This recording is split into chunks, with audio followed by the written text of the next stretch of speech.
शाम के 7 बज रहे हैं। नमस्कार। न्यूज 24 पर वक्त हो गया सबसे बड़ा सवाल का। आपके साथ मैं हूं मानक गुप्ता। आतंकियों के खिलाफ भारत के जवाबी हमले से पाकिस्तान चौतरफा घिर गया है। पाकिस्तान की मुश्किलें हर दिन बढ़ती जा रही हैं। दुनिया और दक्षिण एशिया में अलग थलग पाकिस्तान अपने अंदरूनी हालात भी अब संभाल नहीं पा रहा है। अब नई मुश्किल उसके लिए पीओके में खड़ी हो गई है, जहां स्थानीय लोगों ने पाकिस्तान की सरकार और फौज के खिलाफ बगावत कर दी है। पाक अधिकृत कश्मीर में रहने वाले कश्मीरी सड़कों पर उतर आए हैं। लेकिन इधर दूसरी तरफ चीन का दोहरा चरित्र एक बार फिर सामने है।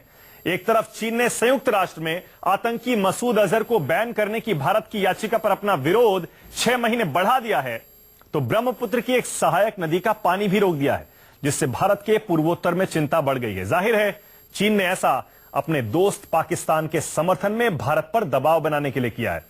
इसीलिए हमारा सबसे बड़ा सवाल आज यही है, सर्जिकल स्ट्राइक के बाद पीओके में बगावत क्या मोदी की दूसरी जीत है? और हिंदुस्तान का पानी रोकने वाले चीन से आखिर कैसे निपटेंगे मोदी? इसी पर बहस होगी। लेकिन पहले जरा सुनिए, एक तो पीओके में पाकिस्तान के खिलाफ बगावत और चीन का दोहरा चरित्र, इस पर हमारी दो प्रमुख पार्टियां क्या कह रही हैं। बीजेपी और कांग्रेस एक ही आवाज में बोल रहे हैं, चीन के खिलाफ, पहले पाकिस्तान के खिलाफ और अब चीन के खिलाफ। ऐसा लगता है भारत एकजुट होकर एक आवाज में बोल रहा है। सबसे बड़ा सवाल में आज मेरे साथ बीजेपी से संबित पात्रा हैं, कांग्रेस से प्रियंका चतुर्वेदी हैं, रिटायर्ड डिप्लोमेट अशोक सज्जनहार और यहां स्टूडियो में मेजर जनरल पीके सहगल। आप सभी का स्वागत है। संबित, थोड़ी देर में मैं तस्वीरें दिखाता हूं पीओके में जो बगावत हो रही है उसकी, लेकिन उससे पहले मैं चाहता हूं जरा चीन पर बोलिए। चीन ने अपने दोस्त पाकिस्तान के समर्थन में दबाव बनाना शुरू कर दिया हिंदुस्तान पर। मोदी जी ने अपनी फॉरेन पॉलिसी में चीन से भी रिश्ते सुधारने की बहुत कोशिश की। वो झूला झूलने वाली तस्वीर हमें अभी भी याद है, लेकिन उसका कुछ असर नहीं लग रहा है। चीन अपने दोस्त का ही साथ दे रहा है। संबित, देखिए, इसमें 2-3 विषय बड़े स्पष्टता के साथ रखने की आवश्यकता है। नंबर 1, जहां तक सर्जिकल स्ट्राइक का विषय है वो तो हमने डील किया ही, वो आपको पता है, देश को भी पता है। जहां तक चीन का विषय है, इसमें मुझे लगता है बड़े मैच्योरिटी के साथ फैक्ट्स को रखने की आवश्यकता है। यहाँ बहुत मुझे लगता है वॉर मॉन्गरिंग चीन के साथ रखना उचित नहीं होगा। नंबर 1, आप देखिए, जहां तक जेईएम जैसे मोहम्मद, जिसका की हाथ अभी उरी के हमले में था, उसका सरगना, उसका जो आतंकवादी गिरोह का हेड है अजहर मसूद, उसके बैन करने के लिए लेकर UN 1267 सैंक्शन है। उस सैंक्शन में 15 देश हैं। स्वाभाविक है, क्योंकि UN की जो सिक्योरिटी काउंसिल है उसमें 15 देश हैं, 5 परमानेंट और बाकी 10 नॉन परमानेंट। उसमें से 14 देश ने इसका समर्थन किया है, जो भारत ने कहा है, और ये को स्पॉन्सर्ड है यूके और यूएस द्वारा कि अजहर मसूद को बैन किया जाए। चाइना ने इस पर, चाइना के पास 2 ऑप्शंस थे। पहला ऑप्शन था कि वो टेम्पररीली इसे टेक्निकल ग्राउंड पे रोके, और दूसरा था कि परमानेंटली बैन कर दे। मगर इसे परमानेंटली चाइना ने बैन नहीं किया है, टेम्पररी ग्राउंड पे रोका है। और मैं आपको भी करेक्ट कर दूं, आपने 6 महीने का मियाद कहा। 6 महीने का मियाद कल एक्सपायर कर रहा है, अर्थात मंडे को एक्सपायर कर रहा है। 3 महीने का मियाद बढ़ाया है। दैट मीन्स विंडो पीरियड 3 महीने का है। ठीक है, 3 महीने का है। इसमें चाइना ने कहा है हम टेक्निकली कंसल्ट करेंगे बाकी सभी देशों के साथ, और जो टेक्निकली होगा हम उसका एक निर्णय लेंगे। तो स्वाभाविक रूप से ये विंडो बंद नहीं हुई है, ये विंडो एक्सटेंड हुई है 3 महीने के लिए। पहले 6 महीने के लिए थी, 31 मार्च से लेकर। तो इसलिए अभी ये कहना कि अभी से डिक्लेयर नहीं हुआ है, वीटो कर दिया, ये थोड़ी इमेच्योरिटी होगी। और हम एक बहुत मैच्योर बड़े देश हैं, बड़े सोच समझकर हम सबको बोलने की आवश्यकता है। नहीं संबित, लेकिन चलिए मान लिया कि आप अभी भी चीन के साथ बातचीत कर रहे हैं और उम्मीद आप यही जता रहे हैं कि किसी भी तरह मसूद अजहर पर आप चीन को मना लेंगे कि वो यूएन में इसे बैन करने की प्रक्रिया को ना रोके। लेकिन ऐसा लग रहा है आपने इधर इंडस वाटर ट्रीटी को रिव्यू करने का एक जरा सा हिंट क्या दिया, एक मीटिंग क्या की, और पाकिस्तान ने चीन से ब्रह्मपुत्र की सहायक नदी का पानी रुकवा दिया। यानी कि पाकिस्तान और चीन एक है, ये क्लियर है, लेकिन चीन से भी आपको निपटना पड़ेगा। संबित, क्या उसके लिए कोई प्लान है? देखिए मानक जी, आपके ये प्रश्न बहुत ही वाजिब है। स्वाभाविक है, मीडिया में ये प्रश्न उठेंगे, मगर चीन से निपटना, चीन से बदला ले लेना, ऐसा शब्दों से मैं थोड़ा परहेज करूंगा। देखिए, मैं रूलिंग पार्टी का प्रवक्ता हूं, और डिप्लोमेसी में कुछ भी 6 महीने में, 7 महीने में नहीं होता, एक लॉन्ग टर्म प्रोसेस होता है। जिस प्रकार से पूरे विश्व में प्रधानमंत्री नरेंद्र मोदी जी ने आतंकवाद को लेकर एक मसौदा बनाया, एक कंसेंसस बनाया, उसका नतीजा हमने देखा कि सर्जिकल स्ट्राइक के बाद तमाम विश्व के देश हमारे साथ खड़े रहे, इंक्लूडिंग संबित, सर्जिकल स्ट्राइक हो गया। नहीं किया। संबित एक सेकंड, सर्जिकल स्ट्राइक हो गया, वो जीत हो गई, उस पर पूरा देश आपके साथ है, वो हो गया। हम बात कर रहे हैं प्रियंका। अच्छा चलिए एक सेकंड रुकिए, एक सेकंड रुकिए। आप कह रहे हैं हो जाएगा प्रियंका। 10 सेकंड में मैं एक बात कह दूं। हाँ जल्दी से। नहीं सुनिए 10 सेकंड में एक महत्वपूर्ण बात कर दूं। ये सर्जिकल स्ट्राइक हो गया, ये 10 सेकंड में खत्म नहीं हो जाएगा कि इतनी इजीली हम कहते सर्जिकल स्ट्राइक हो गया, अब ये टॉपिक दूसरा है। All these are consequences and related, तो इसलिए आप उसको उसी पर निपटना पड़ेगा। संबित वही तो मैं कह रहा हूं, सब रिलेटेड है, लेकिन पूरा प्लान बनाना पड़ेगा। चीन अब प्रेशर बना रहा है हमारे ऊपर पाकिस्तान के समर्थन में। तो आपको क्या लगता है कि प्लान नहीं बना हुआ है? तो इसीलिए तो आपसे पूछ रहा हूं मैं। नहीं, मेरा सवाल भी वही है। पानी, उसने नदी का पानी रोक दिया और आप कह रहे हैं हम कर लेंगे। मैं यही पूछ रहा हूं, कुछ प्लान है? कैसे रोकेंगे? अगर पानी रोका तो कितनी दिक्कत हो जाएगी। अच्छा एक सेकंड रुक जाइए, ठीक है। आप कह रहे हैं कि मुझे पता है, आप कहेंगे टीवी पर नहीं बताएंगे। सवाल आप बोलेंगे टीवी पर नहीं बताएंगे। नहीं, यही सवाल सर्जिकल स्ट्राइक से ठीक 2 दिन पहले मानक भाई आप ही ने मुझसे पूछा था कि अब आप कैसे करेंगे वो आतंक। आप रिवाइंड भी कर सकते हैं कि अब आतंकवादी कैंप इतने किलोमीटर दूर है, कैसे निपटेंगे? हमने कहा था ना कि सब कुछ टीवी में बता के प्लान बना के थोड़ी निपटेंगे। ठीक है प्रियंका चतुर्वेदी करिए तो प्रियंका 2 खबर हैं, एक पीओके में बगावत, दूसरा चीन का इधर से प्रेशर। आप कैसे देख रही हैं सर्जिकल स्ट्राइक के बाद जो हालात बन रहे हैं सरकार के लिए?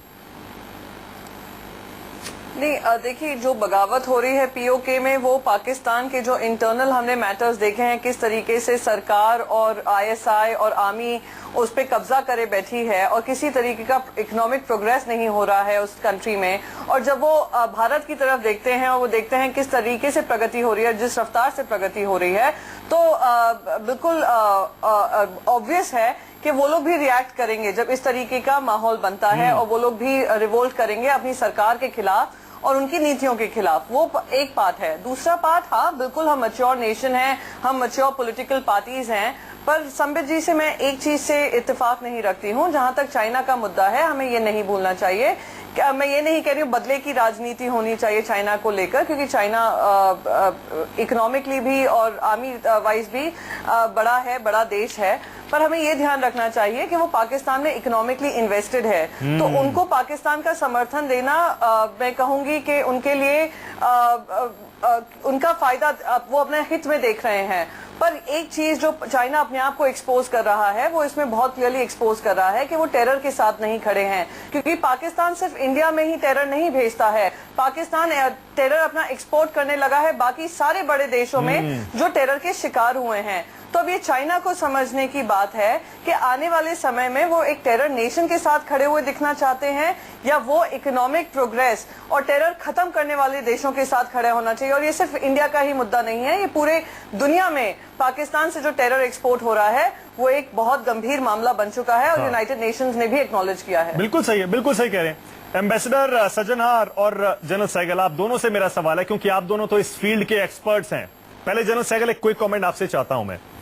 ये जो डिप्लोमेटिक और चाइना का पानी बंद करना, यूएन में मसूद अजहर को बैन होने से रोकना, ये तो अलग चीज है। पाकिस्तान में अभी इस समय क्या चल रहा होगा? आपको लग रहा है रिटेलिएटरी जो हम स्ट्राइक एक्सपेक्ट कर रहे थे उसको लेकर अभी तक तो शांति है? हम लोग अभी तक ये मान रहे थे पाकिस्तान रिटेलिएट नहीं करेगा, क्योंकि वो तो मान ही नहीं रहा है कि हमारे यहाँ सर्जिकल स्ट्राइक हुई। लेकिन आपके हिसाब से पाकिस्तान इस समय कई फ्रंट्स पे सोच रहा होगा, कैसे इंडिया पे प्रेशर बनाए, कैसे डिप्लोमेटिक रिलेशन। आपके हिसाब से क्या चल रहा होगा जनरल सहगल? पाकिस्तान बहुत ही बड़े कंफ्यूजन में है। साफ तौर पर उसने कहा कि जो हिंदुस्तान ने सर्जिकल स्ट्राइक की है वो सर्जिकल स्ट्राइक थी नहीं, खुफिया तौर पे उन्होंने डेड बॉडीज को दबाया। हाँ। वो सारा एरिया क्लीन किया, और क्लीन करने के बाद 20 देश के 40 रिप्रेजेंटेटिव्स को ले गए वहां पर, जर्नलिस्ट को भी ले गए, जर्नलिस्ट को भी ले गए, और कहा कि किसी प्रकार का देखिए यहाँ कोई सर्जिकल स्ट्राइक का नामो निशानी नहीं है। अगर हिंदुस्तान ने सर्जिकल स्ट्राइक किया ही नहीं तो रिटेलिएट किस बात? तो रिटेलिएट किस बात? पर 2 सैनिक मारने की बात तो उन्होंने मानी है कि हमारे 2 फौजी मरे, 9 जख्मी किए। उन्होंने कहा कि आपने क्रॉस बॉर्डर आर्टिलरी फायर किया है, वो तो पिछले कई सालों से रोज होता है, एवरीडे हो रही है। उसी तरह रिस्पॉन्ड करेंगे वो, उसी तरह रिस्पॉन्ड करें। लेकिन उन्होंने जो पूरा वॉर अलर्ट किया है, पूरी छुट्टियां कैंसिल कर दी है, अपने एयर स्पेस के ऊपर रिस्ट्रिक्शन देते, 33,000 से नीचे जो है कराची के ऊपर या लाहौर के ऊपर या इस्लामाबाद के ऊपर उड़ान नहीं होगी। नदर्न एरियाज में सिविलियन फ्लाइट्स बंद कर दी हैं, हर प्रकार से ट्रुप्स को फॉरवर्ड मूवमेंट कर दी है। साफ तौर पे नजर आता है कि उनको मार पड़ी है, और बहुत बड़ी मार पड़ी है। और जैसे रक्षा मंत्री कह रहे थे, सर्जरी के बाद अभी भी एनेस्थीसिया का असर गया नहीं है, तो वो तो बेहोशी की हालत में है। वो अभी बहुत ही रंजश में है, कि क्या करें। अगर वो मिलिट्री ऑपरेशन करते हैं, क्लासिकल मिलिट्री ऑपरेशन, तो उनको पता है कि मार पड़ेगी इंडिया से, बहुत जबरदस्त मार पड़ेगी। हाँ। 65 में मार पड़ी, 71 में मार पड़ी, 99 में मार पड़ी। पाकिस्तान के ऊपर उसका क्या नतीजा निकला सारी दुनिया जानती है। उनके पास हिम्मत ही नहीं है, ताकत ही नहीं है, मिलिट्री कैपेबिलिटी नहीं है, एयरफोर्स के पास, नेवी के पास, आर्मी के पास उस माफी की कुछ भी कार्रवाई करने। यानी कि दूसरा अगर वो टेरर स्ट्राइक करें तो एक पारिया नेशन के तौर पे कहलाए जाएंगे। दुनिया सारी की सारी अभी टेररिज्म को सबसे बड़ा इंसान और इंसानियत के लिए खतरा माना जा रहा है। इसीलिए इंडिया की सर्जिकल स्ट्राइक के खिलाफ किसी एक देश ने आवाज नहीं उठाई और एक शब्द नहीं कहा। और पाकिस्तान कबूल ही नहीं करना चाहता कि वो टेररिस्ट बेसिस थे या टेररिस्ट लॉन्च पैड्स थे। इसीलिए स्ट्राइक की बात मान नहीं रहा है। तो वो कोशिश करेगा कि जो उसके स्लीपर सेल्स हैं हिंदुस्तान में और उसके जो मॉड्यूल हैं उनको एक्टिवेट करे। आपका त्योहार का सीजन आ रहा है, उनके माध्यम से कुछ बड़ी स्ट्राइक करे और ऐसे सेल्स को एक्टिवेट करे कि जिनको ट्रेस बैक ना किया जा सके आसानी से पाकिस्तान के। बिल्कुल सही है। एम्बेसडर सजनार, ये जो हम देख रहे हैं चीन को कहकर हमारा पानी बंद करवाना और मसूद अजहर का जो बैन है उसको रुकवाना, ये फ्रस्ट्रेशन है पाकिस्तान की कि और कुछ तो कर नहीं सकते, यही करो? जी देखिए, नहीं, ये बिल्कुल ठीक आपने कहा, फ्रस्ट्रेशन है, परंतु मेरे विचार से इस तक ही वो अपने को सीमित नहीं रखेंगे। क्योंकि जो देखिए, जैश ए मोहम्मद के बारे में एक और चीज भी हमको ये समझनी है, जो ये ऑर्गेनाइजेशन जो है जैश ए मोहम्मद, वो संयुक्त राष्ट्र संघ ने इसको पहले बैन किया हुआ है। तो इसीलिए चीन का ये कहना जो हमको और सबूत चाहिए, हमको और विचार विनिमय करना है इसके ऊपर और देशों से बातचीत करनी है, तो ये बहुत ही तर्कसंगत नहीं लगता है। क्योंकि जब आपने ऑर्गेनाइजेशन को बैन कर दिया है तो उसके जो मुखिया हैं उसको आप बैन करने में इतनी हिचकिचाहट नहीं। एम्बेसडर सजना, जो संबित और प्रियंका दोनों कह रहे हैं वो यही तो कह रहे हैं, अगर इतना ब्लेटेंटली एक आतंकी को चाइना सपोर्ट करेगा तो खुद ही एक्सपोज हो जाएगा। 15 में से 14 देश हमारे साथ हैं जब।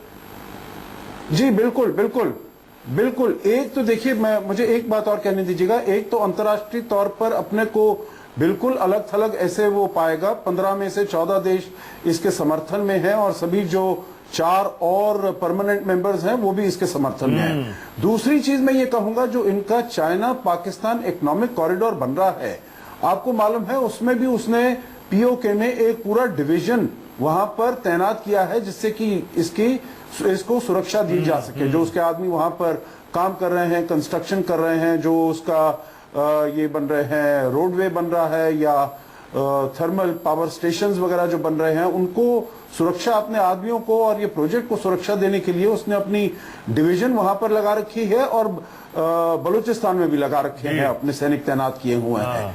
तो अभी उसको भी डर है इनका, आतंकवादियों को जो पाकिस्तान से आते हैं, वो अपने आप बहुत वल्नरेबल है शिनजियांग रीजन में। तो इसको लिए उसको अपने बारे में भी सोचना चाहिए चीन को, जो ये क्या हो सकता है। दूसरी चीज है जो आप ये बता रहे हैं, जो पाकिस्तान के बारे में जो वो क्या करेगा, तो देखिए पाकिस्तान ये वाला जो काम है ये हमें बिल्कुल मालूम होना चाहिए था। जो पानी के बारे में यकीनन चीन से कहेगा जो आप कुछ करिए, परंतु हमारी तो बातचीत, जैसा संबित पात्रा जी ने बोला है, हमारी बातचीत चीन के साथ चलती रहनी चाहिए। उनको हमने पहले भी कहा था, मसूद अजहर के बारे में भी, अभी इंडस वैली के बारे में भी, जो हम कोई भी उस संधि के विरुद्ध, उसके उल्लंघन में हम कुछ करने का नहीं सोच रहे हैं। हमारे जो अधिकार मिले हैं उस संधि के बीच में, उसी में हम काम करेंगे। और देखिए, ब्रह्मपुत्र का हमेशा से चीन ने इसमें हमारे लिए दिक्कतें बढ़ाई हैं, क्योंकि अभी तक नहीं, बिल्कुल ठीक है। एम्बेसडर सजनार, आप बहुत इंपॉर्टेंट पॉइंट कह रहे हैं। और प्रियंका, संबित, मैं दोनों से ये पूछना चाह रहा हूं, क्योंकि हिंदुस्तान पर राज आप दोनों की पार्टियों ने ज्यादातर समय किया है। पहले संबित, आप लग रहा है आपको कि चीन को कंट्रोल करने में या किसी भी तरह से न्यूट्रलाइज करने में डिप्लोमेसी में हम लोग नाकाम रहे हैं अभी तक, और यही वजह है कि पाकिस्तान के ऊपर जरा सा प्रेशर आया, उसने चीन को कह के और हमारे ऊपर प्रेशर बनाना शुरू कर दिया? नहीं, देखिए मानक जी, जहां तक डिप्लोमेसी का सवाल है उसमें इतने स्ट्रेट फॉरवर्ड सिंगल सेंटेंस में डिक्लेरेशंस नहीं होते हैं कि हम चीन के साथ नाकाम रहे हैं। देखिए, उसमें बिल्डअप के लिए टाइम लगता है, बहुत सारे इश्यूज अलग अलग दृष्टिकोण से देखे जाते हैं। बहुत सारे कंटेंशियस इशू हैं, उनको अलग रखा जाता है, और बहुत सारे इकोनॉमिक इश्यूज हैं, उनको अलग दृष्टिकोण से देखे जाते हैं। जहां तक चीन का सवाल है, देखिए मैंने कहा आपको कि अभी चीन के पास दो ऑप्शन थे। एक ऑप्शन था कि कंप्लीट बैन कर दे, वो वीटो कर सकता था कि नहीं, जेईएम के विषय में डिस्कशन ही नहीं होगा, और यूएन का जो स्ट्रक्चर है वो उसको मान लेता और डिस्कशन ही नहीं होता। जैसे कि 2009 में एलईटी के 3 आतंकवादी अजहर, अब्दुल रहमान मक्की और आजम चीमा के लिए चीन ने किया था, उनको ब्लॉक ही कर दिया था कि इनके बारे में डिस्कशन ही नहीं होगा। मगर चूंकि इन्होंने ब्लॉक नहीं किया है, window of 3 months on technical ground पे दिया है, मतलब कि विंडो ऑफ डिप्लोमेसी। चलिए ठीक है, मान लिया। और याद रखिए मानक भाई, जब टॉक ओपन हो उस समय जो रूलिंग पार्टी का प्रवक्ता हो उसको बड़े मैच्योरिटी के साथ हर विषय को रखने की आवश्यकता है। मैं समझ गया। प्रियंका, आपको क्या लग रहा है? प्रियंका, ये चाइना को हम कंट्रोल क्यों नहीं कर पाए आज तक, या न्यूट्रलाइज के कम से कम टेरर जैसे मसले पर तो वो हमारा साथ दे? नहीं, सबसे पहले तो मैं ये कहूंगी कि आप टेक्निकल ग्राउंड्स पे ले लीजिए या टेम्पररी बैन देख लीजिए या टेम्पररी होल्ड देख लीजिए। फ्रांस बता दिया है पाकिस्तान को लेकर, और उनके लिए ये करना, टेक्निकल होल्ड और एक्सटेंड करना 3 महीने तक, वो बताता है कि उनकी मंशा क्या है। तो ये अब सोच हमारी सरकार को होना चाहिए कि चाइना को किस तरीके से हैंडल करना है। जैसे कि मैंने शुरुआत में कहा, इकोनॉमिकली वो पाकिस्तान में इन्वेस्टेड हैं, उनके लिए ज्योग्राफिकली पाकिस्तान को समर्थन देना उनके हित में है, तो वो ऐसे हर काम करेंगे।